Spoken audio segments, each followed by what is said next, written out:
Welcome to the Runner Dudes podcast. Everyone is welcome. Runners are welcome. Walkers are welcome. The running curious are welcome.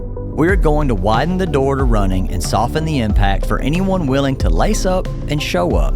Today can be the day you take the first steps towards physical, mental, and spiritual well-being and become the person you were intended to be. We hope to inform, inspire, listen, learn, and help you start your own running journey, all while being moderately funny and low-key entertaining. Let's go, baby. Angie's back. Angie's back. Yeah. God, just let me do that. Can we not just... I was celebrating that. I want to start every episode with, and we're back. Sure. And let's do this off the rip. Thank you, Willow Window Absolutely, thank Studios. And this week, we are back with Angie. And so we do have other clothing, but we record these simultaneously. So we are not all... I don't. Oh, no, this is the only thing This that is what Dusty... I have. I purposely did that. Yes, so... I do have more Travis thinks I only have one shirt that I wash all the time and I run in it. Yes. Well, I mean, as seen from the last few episodes where how sweaty I get, I have to wash my clothes a lot. So anyway, we were talking about, and I think we were kind of segued into this when we were at injury, and I was always calling her to help me with, and then I got to where I was like asking you for advice because I don't think I had a coach at that time. You were like the most experienced runner that I knew. To me, anybody who had ran Boston was a professional runner. Mm-hmm. And so, what's your fastest time in Boston? In Boston, I should know this, 3:15. Yeah, 3:15. Very difficult course. Oh, yeah. Sneaky difficult because you've got that 16 miles basically downhill. Right. And you're feeling like, oh, this is the best thing ever until it's not. Yeah, until you start to go up those hills at mile 17, I think. Oh, it's And brutal. your quads are torched and and your legs hips are just will torched. not go. It's like the first time I experienced my legs just not wanting to go. Yes. Yeah. I got There's nothing to, you can do about it. and then also they tell you about the sit-go sign. Oh, yeah. They don't tell you that you can see it like a for mile and a miles, half, yeah. 2 miles before you get there. And then Yeah. you get to So it. I'm like, okay, we're almost there. And then it just slowly gets bigger and bigger and bigger. I get so mad. Yes. I'm like, I wish I hadn't even looked at it. Yeah. Tell us about 2018. Oh, man. This was the question from the previous episode to Dusty. We didn't get to it last episode. So we knew going into it. We were, you check the weather 40 days out if you can. You're constantly looking at the weather when you're training. Yes, that's an episode. Yeah, for real. Stalking the weather. Yes. I'm doing it Like, right it's gonna now be for so accurate 40 days out. dog. I'm was gonna say. tracking Carmel Yeah. Now, for April 19. Yeah. At Hoping that, it's at that out. Oh, yeah. distance, it's like looking in a cauldron. Like you don't have any idea. this is what I want. But yeah, Yes. we're looking at the weather and like, oh gosh, it's going to rain. Maybe that'll go away before then. And no, it just kept getting worse. Like literally every time we checked the weather, it got worse. And even, as we were there in Boston at the expo, it's getting worse. So that morning, that clouds your whole trip. Oh, yeah. That stresses your whole trip out. Sorry to interrupt. No, that's okay. You're exactly right because we go down there early and try to experience all the things, but the whole time you've got this weight on your shoulders. I'm having a blast, but I got to go run a marathon. Yes. People are tracking my time, so Yes. It's stressful. it is stressful. Yes. So yeah, as the weather's getting worse and worse, I'm freaking out a little bit and. Anyway, that morning, sure enough, you look out the hotel window and it's just dark and you can see how powerful the wind is. It's pouring down rain. And I mean, it's depressing. I can't even describe how it feels. It's just not a good feeling. But I mean, I was kind of hoping they would cancel it, but that didn't happen. So I'm like, well, if they're going to put this thing on and everybody else is doing it, I can't wimp out. So Yeah. Angie, you can. But I mean, now you Didn't got a think I story. was- Look at you. Now you made it all the way to Runner Yeah. Dudes podcast. there you go. Yeah. You get See? the big time. Started at the Big bottom, time. Yep. and you found yourself a little higher than the Little higher bottom. than the bottom. Exactly. But you have to walk to the buses there. Yes. You walk from the hotel to the buses, and the whole time being pelted by rain. And by the way, we had gone out to the Kmart in Boston. We found a Kmart and got some clothes to cover up with because you have to wait so long to start. So I got my throwaway clothes at Kmart. I walked. I was covered up in trash bags, covered my feet with bags that fell apart pretty quickly. We all got our pictures and our looks. But when the race started, let me back up a little bit. They take you to this village out in Hopkinton, and they drop you off at this high school football field. Yes. And you have to sit there until it's your turn to go get in line for the race. And that was the most miserable part. It's pouring down rain. The wind's blowing like crazy. They only have so many tents. Oh, yeah. That could be a whole other episode, is that village. But there aren't enough tents. Everybody was, hunkered down under the tent. We're basically swimming in mud. I mean, we were all completely covered in mud. That's a big no. And when it came time to go line up, I was crying. I'm ashamed to say I was crying, like real tears. Like, I did not want to do that. But there you are in Hopkinton. You have no choice. But the only way you can get back is That is to literally the run. only way to get back, because the roads are all going to be Roads closed. are all closed. So I had to run. And I've never run with a poncho on, but I kept my poncho on the entire time. You only got 26 miles to run. We need to remind the people that are listening that running is fun. Yeah, for real. don't let this ruin. Yeah. But listen, she's a dog, Yeah. because I'm telling you, I'm not doing what you're describing right now. There's There's it ended up being inspirational. I've run a few races in the rain, and I've actually had some of my best times running in the rain because it keeps you cool. Sure. Now, it was miserable. I mean, it was blowing rain in your face, and knocking. It was hard to stand up, much less run. But it ended up being one of my better races because I stayed cool the whole time, and that's really key for me, is being able to stay cool. Helps you you focus on the weather, what you're doing, and you're not doing this. Right. You're just trying to finish. You're just trying to finish. You're me like outta here. survival. Yeah. Yeah. Well, and there is that anxiety. When we were in Boston, we had several of my friends, the Olingers came up, Brandon and Taylor, Tori and Stu, Melissa Dickinson and her son Yates. And there's that pressure. And I knew that there was maybe hundreds of people back home waiting to track me and fired up about me running the Boston Marathon. And then we got there Thursday, races on Monday. We're having a good time. Friday, we're having a good time. Saturday, I'm having a good time. Sunday, I'm like, I got to go run a marathon tomorrow, and it gets to where it's like anxiety. I had beautiful weather, and I can't imagine. Listen, and waking up that morning and knowing I've got to get dressed, I got to go find a bus. There's a lot to it logistically just to get to the start line. And if you would have added all that stuff up, I'm ordering pancakes, in the morning, bro. And we may have wandered down and watched some of the runners. I'm not even sure on 2018 I would have done that. I always said I felt worse for the spectators. I Yeah. cannot imagine standing there watching that race.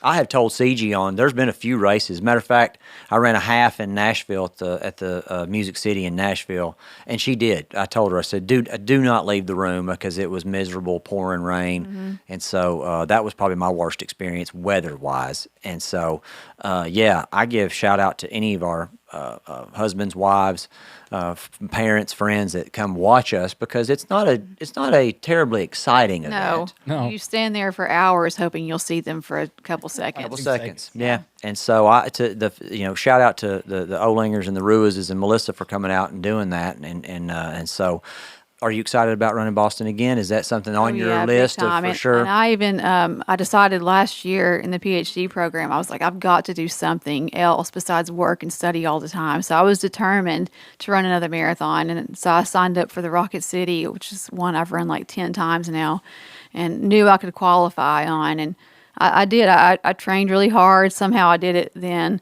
And I qualified for Boston, but only by like a minute and a half or something, and it wasn't enough to get me in. But you got the time. But I did qualify, and that made me feel really good that I still had it. Yeah, so, still got it. So yeah, I'm going to try again. I don't know if it'll be this year, but I'm going to try again soon. Yeah, you'll get there. And you're also, I want to say, shout out, you're also on the Haunted Half Committee. Yeah. And so you are a big part of the local running scene, Upper Cumberland Road Runners. And I remember I ran with you guys a few times, and so you play a big part in putting together the Haunted Half. And when I first started running, that was one of the first races that I ran, and it has a feel of a much bigger race. Yeah. And I think that it speaks to the you and Mike, and certainly Tracy and Avery. And we've got that coming up in the fall. I want to be a shout out to all the runners. If you're looking for a really fun experience, Upper Cumberland Haunted Half. I'm 5-time champion. I didn't know if I was going to get. Jimmy, did you think I would Sorry. miss enough? I was going to mention it. Dusty, how dare you interrupt me talking about 5-time reigning? I don't believe it because I don't see the mug. The mug will be on the next episode. Yeah, but for sure, we need to try to grow this thing really big because potentially that's a big. It could be a big time race. I think. I think it's got room to grow, and for sure. And Express Footwear has always been a huge supporter of the Upper Cumberland Haunted Half. We also have 5K coming up, the Freedom 5K. It's part of Ricky Shelton's Red, White, and Boom, and so it was a really fun event last year. I want to now get into, and I'm going to kind of give you the floor. I've got a few questions here that I want to talk about, but we're going to get into women and running. And so some of this stuff is kind of serious, because we're talking about safety. Do you feel safe when you run? And what do you do to make yourself feel safe? But first question, do you feel safe when you run? For the most part, yes, because I set myself up to feel safe when I run. Now, you hear stories, especially recently, there's been some cases of women being attacked when they did everything right. Right. So it does get in my head a little bit. But for the most part, here in Cookeville, where I run, I feel safe. One of the things that always annoys me, and I think this speaks to the problem, I think it's a societal problem, is that oftentimes you'll hear, like the young woman in Memphis, she ends up getting blamed for running. And I'm just like, wait. Yeah. There was a sociopath that abducted her. She should be able to run whenever she wants to, just like I would. Yeah, that always comes up when someone's attacked. That's unfortunate. We can't just run on the treadmill all the time. Of course. And what are some of the hurdles that women have to get over, whether it be mentally, actual physical conditions or safety precautions that you see that women have to deal with that men do not? Oh, yeah. I mean, I have an example of that from last week. I traveled with my family. We were in Utah and these strange places. And, Mike and his son could just go out and run anywhere, anytime. And they did. But if I was running separately, on my own, I had to really think about that. So there were mornings I couldn't run because I had to run early enough. It was still dark in a strange place. And I couldn't go run. They were able to, but I wasn't. So I ran in places that had that were well lit, Sure, and were well populated. So there were a lot of cars. It was a more city-like environment. So I ran there, but in other places that seemed kind of sketchy, I just wasn't able to run. Yeah. And they don't even have to think about that, but I do. Here's the thing that I take for granted, and we got summer coming up, and so I don't even think twice. I put the tiniest little shorts on and no shirt and a pair of running shoes, and I'm out the door. And I have had some of the women that I have coached, some female friends of mine in CGs that have wanted to get into running and even take safety out of it. Then you just deal with the anxiety. Sometimes I feel it. Sometimes I don't want to be. It's almost like you're on a stage. Oh, yeah. When you're running. Dusty, do you feel that way? I mean, sometimes because Definitely you're putting yourself in the public eye. Yeah. And it amazes me the scrutiny that you get. Even people yell at me about being not having a shirt on. Well, I mean, if I were at the local swimming pool or the lake, I wouldn't wear a shirt. But they see you running. Some people lose their mind. Oh, yeah. I think most people too, if you're drivers and you meet a runner, most of the time you're running facing traffic, first of all, so you can see what the vehicle's doing and they can see you. Some people don't understand that. They're like, why are you not over here? Well, because you can't necessarily see what's going on in front of you. I don't trust you to come picking up my bag. That's right. But as to what she's saying, I don't ever feel like unsafe, but I'm definitely aware of my surroundings. I mean, I was in Knoxville this past weekend and in Pigeon Forge, Knoxville area, all this whole last week and this last weekend. And you definitely see things that are different than what they are here in Cookeville. You've got a lot more activity, homeless activity. You see people. Oh, yeah. I mean, you never know. Sure. Vehicles that you see, but it's always very well lit. But I don't think I ever have to. I definitely don't feel that I'm unsafe. But you can definitely just kind of be aware of what you got going on. But it's completely different, I feel. Oh, yeah. Just like you said, women will get blamed You were running. It's your fault for what happened to you. Right. Guys would not blame guys for doing that. It is such a weird double standard, and it is difficult. I've had to tell female friends, because I don't know what it's like to run as a female, and to have that it's anxiety of being, like we said, on stage, and then being judged. Because now you're out in front, and then you're really concerned about what do I look like, and so. It's a whole thing, and then like you said, it's your other option is treadmill, and that's something that's unsustainable. I don't do the treadmill anyway. I choose not to run if that's my only option. But that's another episode. It takes the joy out of running for me. Okay. Well, you could listen to the Runner Dudes podcast, and that would put the joy right there you back. go. I hadn't thought about that, but that's 1 meter here. 1 meter's up high. But I usually end up running this stretch of Old Kentucky Road back and forth. Yeah. Because there's a lot of times when I don't feel safe going out. 10th Street is where we used to run a lot, but that's under construction. Yeah, So going out Chocolate Drive, which is where a lot of us choose to run, I don't feel like that's a safe area to run by yourself, especially in the dark. And the rail trail, that's what we hear a lot too. Just running the rail trail. We have a rail trail.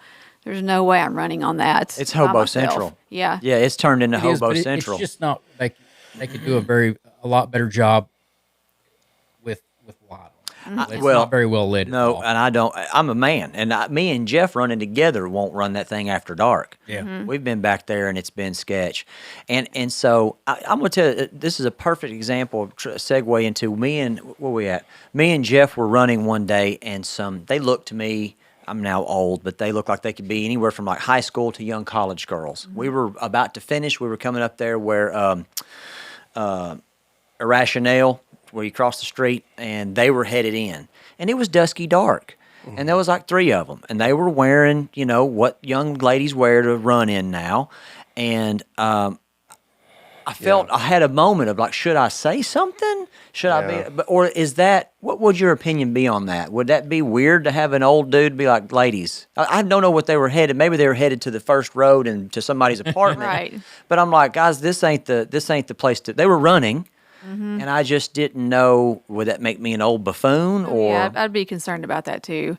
And even just the harassment that you get, I remember running in college, when I was probably looked a lot better then. But a guy on 12th Street hung out of the car and slapped the back of my leg. I had a welt in the shape of a hand on my leg.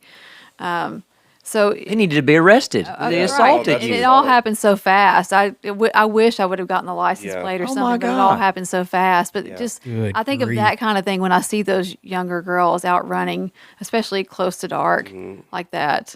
But then what I just said, now we're starting to dip a toe in maybe I am also blaming them because where's the line? Right. And that's what I don't understand. And that was one of the questions I had was, how can I be a better advocate, and how can I make running more inclusive and help? I want to help. When I first started running, I tell this about myself, and now when I say it, it sounds stupid.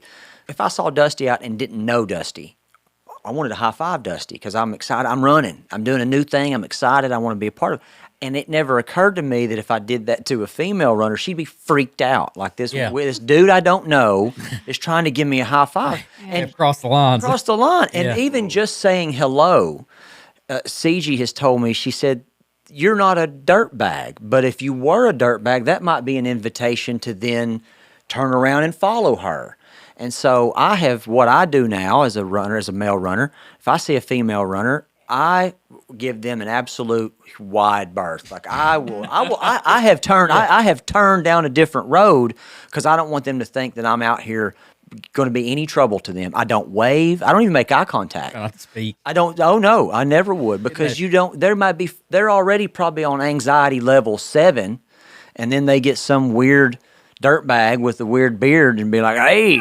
And I'm trying to be nice. One thing I can see too, used to with our group, we used to have a lot larger group that ran, and now it seems everybody's time and their schedules are so different. So you do have to run individually.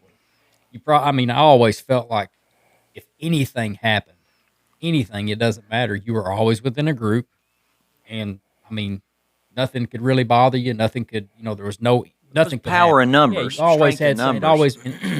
you didn't see people weren't catcalling. They weren't, revving their trucks up, blowing smoke on you, doing stuff. You were in a group, so everybody kind of left you alone. Now it's just way different. Even that's been within the last 5-6 years. It's changed so much. And I would say, first of all, they're not doing anything wrong by the way that they're dressed. And anybody who's run knows that it feels 20 degrees warmer than it actually is when Yes. you're out running and you want to shed some clothes. And I always think about that when I'm needing to do that. Like, I might go down a side street or run all the side streets instead of the main roads when I have to take more clothing off because I'm afraid of the judgment and maybe the body shaming that I'll be setting myself up for.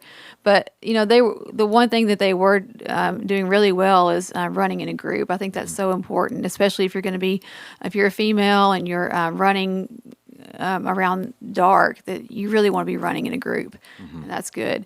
But running in a well-populated, well-lit area, so, running on, busier streets, obviously you want something that's got a good shoulder or a sidewalk, but running in those busier areas where there's more likely to be a constant stream of cars coming along.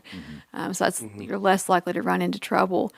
And I always let my husband know where I'm going to be running. So I'll call him on the way and say, "Hey, I'm parking here. I'm going to run from here. I'm thinking I'm going to run, 5 miles, so I should be back by this time. If I'm not, then I'll text him or call him and let him know I'm going to run further." Yeah. So just letting him know where I am. Garmin's in your activity trackers will have like that SOS thing too. If you are inactive, Yeah. like you said, hey, like I'm going to run 5 miles, and if it shows, 2 hours and 12 minutes, he's like, well, there's no activity here, something going on. Yeah. Thumbs up. Yeah. Yeah. Yeah, those, and I think Garmin, Strava, Beacons. Road ID, they all have those, that capability. Most of the time we don't activate any of that. Right. I've got it. CG and Jeff Lynch get my beacon. So if I go missing, CG and Jeff Lynch will come rescue me. Nice. Jeff's not coming. Depending on what kind of rescue you need. Well, yeah, that's right. Do you need emergency Taco Bell, or do you need We get that number 7 someone on to lock. bury a body? That's right. That's right. Depends on how hard I've been on Yeah, Jeff that yeah. week. Do you listen to the podcast? You can say no. I do, yeah. We roast Jeff on here. I should say I roast Jeff on here. But I have been very complimentary. Yes. Jeff has been killing it. Yeah. And so he gets kudos when he does good, and he gets roasted when he does bad. And that's just how life That's is. friendship. That's friendship in Come life. on. But back to the very serious topic, and it is very serious. And I like what you said because sometimes being 45 years old, and I don't have kids, but I have friends who have kids, and there is uncle in here, right? I am an uncle, 100%. and so I see them, and my first thought is, the way you're dressed. But then that's part of the problem. Like you said, they should be able to dress. I'd never think twice about not wearing a shirt. I mean, I am essentially in my underwear when I run in my split shorts, right? I mean, I have underwear that cover up more of my thigh than my split shorts. And so I remember the first time I did that, CG was like, "You're not going to run around our community dressed like that." And I was like, "Of course." Where people know I was us. like, "You know what? Now that you said that, I'm doing deep knee bends." Anyway. So, I want to be an advocate, but I don't. Sometimes this is some gray area, and I think maybe I'm part of the problem, in a way, because I have sort of an antiquated way of thinking. What would you suggest? Is there anything you would suggest that your male counterparts can do? That your male counterpart runners? Go ahead. Yeah, well, I was just thinking, as you said, you didn't make eye contact or wave. I mean, I would think you'd want to do the opposite. Yeah. But I'm not representing all females here. But to me, I want to see, if it's somebody I see often running, I would hope it's a friendly person. So it's a friendly face, and I'm not scared of them. Right. So just being friendly, waving, being encouraging is a big deal. Waving, smiling, just being friendly. You can be friendly without being creepy, So, Sure. And when I see another runner, I just assume that's a good person to begin with. Maybe I shouldn't, but I usually assume somebody running is a good person. I don't feel threatened by them. Well, and I oftentimes think, like, this is another thing I think of. Like, I can judge how serious a runner is by what their what they're running in. Right. Yeah. And I feel like people see me running, they're like, okay, this is an actual runner. Right. This is not a If setup. you're wearing jeans or something, then yeah, Right. maybe you're not running for a good reason. Yeah. Yes, yes. Caitlin has basically, I cannot believe she has not worn a track in the quad. Oh, I know, yeah. She runs the quad, and But that's she where does that for safety she- purposes. it's early in the I was morning. going to say that. I think that's just for any reference to any females that I feel like that's a pretty safe area. It may not. If I'm be- going to run late at night, that's where I go. Is Yeah. Tex Camp. And even That's- I mean, that's the definite. I mean, the best is right there in the center of town. There's a lot of. It's all well lit. Yeah, and I want to give a shout out to Tech Police. Yeah, they do mhm. they do a fantastic job of patrolling, and it does provide. It's a really neat area that we do have in this town that a lot of towns don't have. I Yeah. mean, I lived in Crossville, even running in there was just no way. I mean, like you said, unless you ran at the high school track. There weren't a lot of roads. The only time I've ever had to bail off into the ditch was been in Crossville. I had to do it twice, because some redneck run me off the road. And so, I've had a lot of customers in the store that come from surrounding areas here in the Upper Cumberland that ask about that. Where in the world, where am I supposed to run? Campus. Here. Well, they're from Crossville. oh, they want to know where to run in their Yeah, they're in- I'm like, hometowns. well, I mean, I don't really know where to tell you, but Yeah. it's different. It's just really different how you answer that question, where you direct them to do. Yeah. Most of the time you can use, if you use Strava, use your activity, you can use that little heat map thing, and it Where's can people show running? you popular routes in different areas. I mean, that can be helpful. Yeah. And we're getting to a point where a lot of places are starting to have greenways and are starting to have rail trails and things like this. And there's certain times of the day that it's safer than others. Sure. Chelsea Dartez made a comment. She ran the rail trail by herself the other day, and she was like, "That's the last time I'll Yeah. be doing that." It And is so, scary. well, and even as a man, there's a couple places where there's clearly someone, and they may be the most harmless person in the world. They're not setting themselves up to look like Right. the most harmless person in the world. You're living in the woods, my man. Yeah. And so poor decisions have been made, and so I don't feel safe just hanging out around you. And then the rail trail also, dogs. Yeah. The around the trailer park over there. I've had some run-ins with animals over there. I have so too. Yeah. you run into a dog. Luckily, I came out unscathed, and then I started carrying pepper spray or bear spray. And then the next thing you know, I've not seen a dog in 3 months, and I'm like, I don't need this. I don't need this until the next time fortunate for me, I do most of my running, all of my running around the city, inside the city limits and at Tech. And so my chances are very low, but the chances are never zero that you're going to run into some hobo or run into a dog. Jen Shope's really good about carrying pepper spray with her. She Yeah. always has it on her, and I have some, but I'm not too good about carrying it with me. And there are so many risks involved. Our friend who got hit. Oh yeah. And so there are, just be. I'm hesitant to say I don't want to put the onus on the runners, but there are things that we can do to lower our chances of Right. having a negative experience. And I think everybody knows what those are. I think that there are places that we would avoid and times that we would avoid. And like you said, I think a public service announcement is run against traffic. That's a thing I didn't know. It's not Seems counterintuitive. not everybody know or is aware of that, especially people that are the drivers. They think, who is this Idiot. Who is this idiot? Running against me. Why is this happening? Yes, and that is a thing that, like I said, a couple times I've had to bail off into had I not been running against traffic, I wouldn't have seen them coming my way.